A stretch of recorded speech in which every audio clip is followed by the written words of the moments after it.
lowering of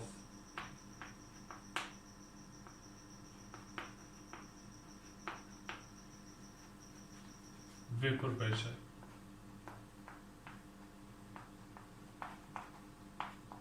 Delta P. Let us first of all understand what does it mean, the lowering of vapor pressure. Suppose that in a beaker we have pure solvent.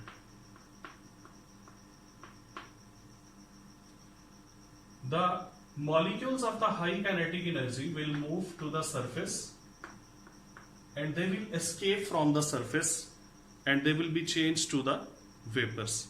And these vapors, they exert some pressure on the wall of the container, that is called as the vapor pressure.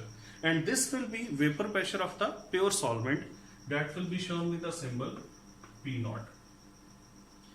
Now in this pure solvent, if we add some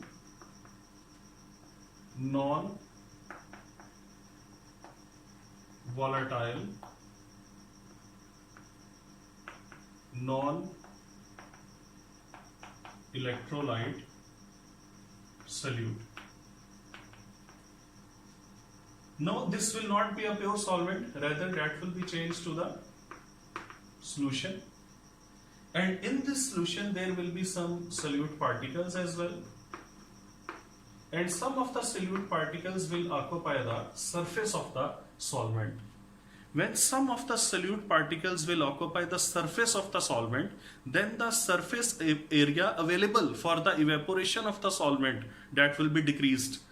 So now there are lesser chances of the solvent molecules to get escape from the surface, because some of the surface is occupied by the solute particles and the surface area available for the solvent molecules to escape, that decreases.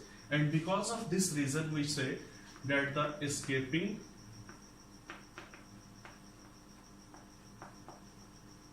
tendency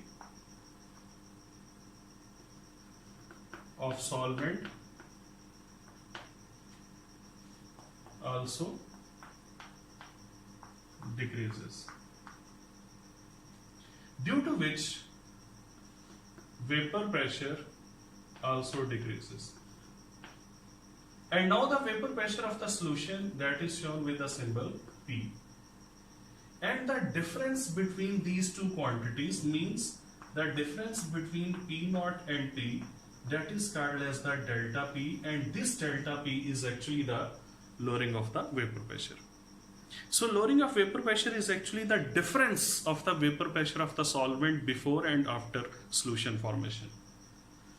Now we know that according to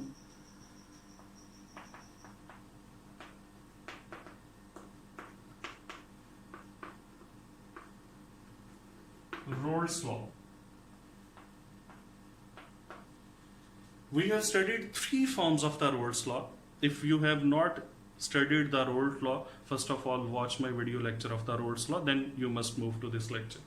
According to the third statement of the Rolle's law, delta P over P0 is equal to x2.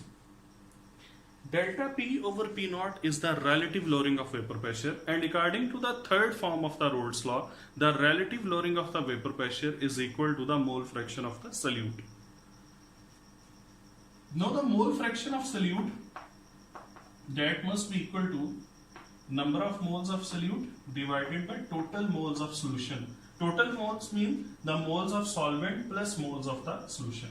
So we replace this value here and we will get delta P over P0 is equal to N2 divided by N1 plus N2. Now because the solution is very dilute, we have just discussed a few moments ago that the solution should be dilute because the dilute solutions behave like ideal solutions. And when we say that the solution is very dilute, it simply means that N1 is much greater than N2. Means the number of moles of solvent, they are much greater as compared to the number of moles of solute.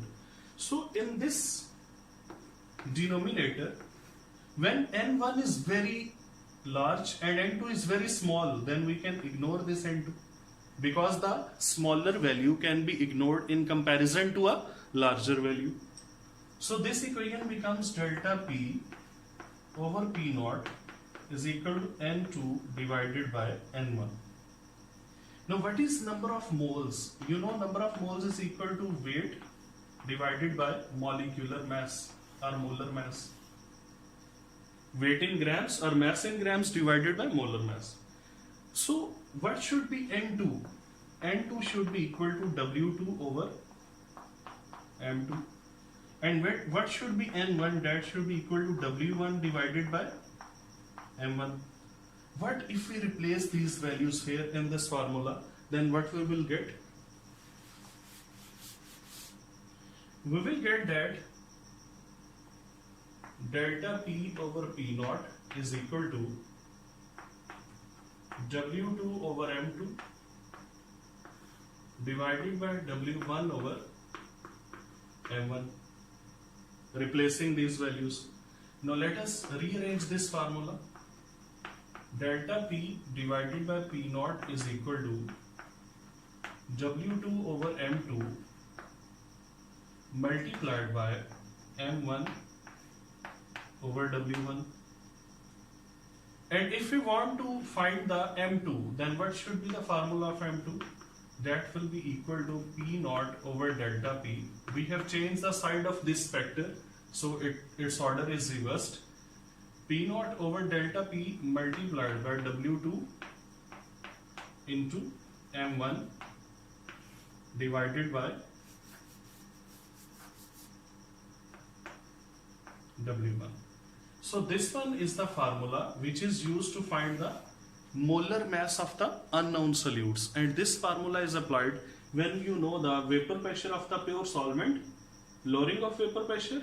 W2 is the mass of solute in grams, M1 is the molar mass of the solvent, and W1 is the mass in gram of the solvent. So if you know all these parameters, you can find the molar mass of the unknown solutes, and this is a very important method to find the molar mass of the unknown solutes by using the concept of the lowering of the vapor pressure.